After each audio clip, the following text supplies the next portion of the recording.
If there's one thing people are universally afraid of in virtual meetings, it's this: silence, right? Particularly that deafening silence that descends when you pose a question or finish a thought. And it's a valid fear because the likelihood of people responding in a virtual meeting tends to decrease as the number of participants increase.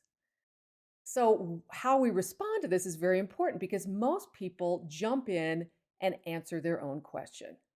And this sets a very dangerous precedent because once you do that, they'll expect you to do that the rest of the meeting, and you're going to hear crickets.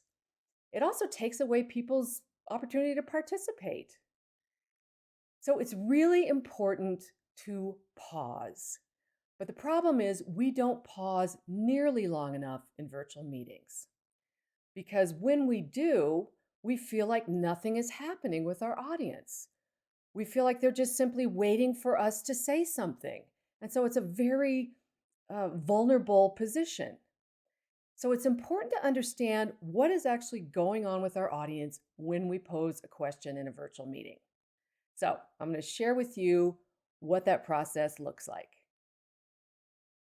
So, a lot of sales teams are saying that their teams are frustrated because they're doing more and more prospecting and they're getting less and less results.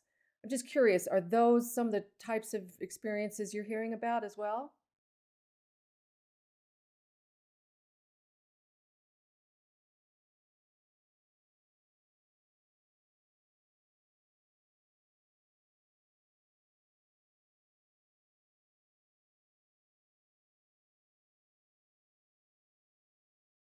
Sorry, I had to unmute myself.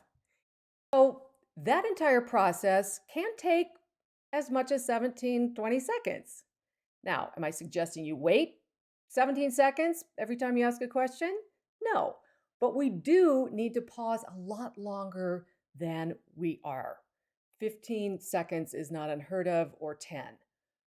And that allows your audience to feel like they're participating. It keeps you out of the monologue business and it makes them feel engaged. Now, if you want to test this process, I suggest when you're on the next virtual meeting and somebody asks a question, time yourself and see what goes through your head as you're considering answering. All right, if you're looking for more tips that you won't find in Virtual Selling 101, check out juliehansen.live.